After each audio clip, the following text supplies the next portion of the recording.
Go. All right, guys, we're back talking about hip shifting today. Problem you'll probably have if you're a competitive lifter.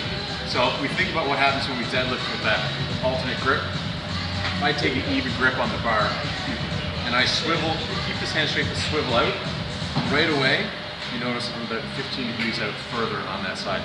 It's called your carrying angle. So even if you've got a symmetrical grip, keep the hand out, deviate right away, again further away. That will create a corkscrew at some point, either the shoulder or the hip. So even if you bring your hand in to compensate, it's going to reposition your shoulder. So at some point, you're going to end up with a hip shift. Unless you double overhand with foot grip, in which case you're an animal. Congratulations. So what ends up happening is usually you see a hip shift towards that supinated side. So I ended up with a hip shift going that way after locking out a deadlift funny. Didn't take care of it, ended up with this as a posture. Now, it didn't actually bother me deadlifting, but once I started squatting, you can see the problems there trying to squat with the hip shift. Massive amounts of back pain reported, and what you see is the spine twist one way and then counter twist back the other way to keep balance. So what can we do to fix this? Obviously, the first thing that comes to mind, swap your damn grip.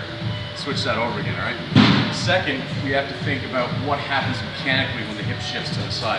So right away, I'm elongating all this lateral hip musculature, priming me for SI pain on that side, knee pain on this side from the ITB, TFL being overly stretched. Conversely, this is going to be brutally tight for the glutes and hips here. And that's not all. Let's think about what's happening to the inner thigh. So if I'm shifted this way, my adductors are going to be tighter on that side. They're going to be lengthened on that side. So you might think, oh, well, maybe I can roll this IT band and this adductor.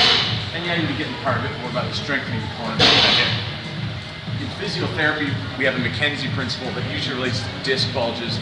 We have a list to the side. We can apply that same thing here. You put your gapping side against a wall and push that hip in. So really passive treatment, right? Yes, that will correct any disc issues that might develop, but we're not making any impact actively with the strength component. So let's double back to some of Gray Cook's work with the functional movement screen. What do we know we can do to strengthen up this side glute, this side adductor, and fix that hip shift? The first thing that you should think of is side planks. So if I come onto, again, if I'm shifted that way, and I pop on that side and push through, right away, that's my glutes, that's my shift corrected. So that's where we start. Think about programming here. Again, I like Gray Cook's thoughts. Okay, let's do 5 sets on the problem side, 2 sets on the other side. If you've got a drastic hip shift, probably don't even need to do the other side if you don't exaggerate things further.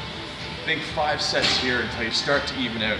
You'll see this difference in your QL angle here on the side. You'll probably see a big lift of flesh here.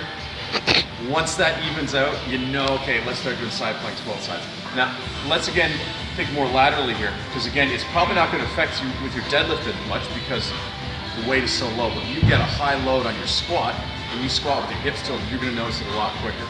So let's again go back to some functional movement screen stuff. Let's think RNT, reactive neuromuscular training. Let's feed that in state. So if I'm shifted that way, I almost want to exaggerate that and have the band pull me that way.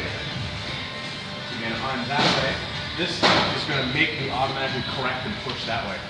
So let's do that. Try some reps there. This will fire up these muscles because I have to push that way and engage this lateral thigh, that glute, to keep me from being pulled in towards the band. Wow. So those are some ideas, guys. Give that a try. Swap your deadlift grip, please. Work towards double overhand hook grip if you can, if you're an animal. Don't blame me if you can't. Give it a shout, guys. Strengthpt.net. Check it out. Hope it helps. Boom.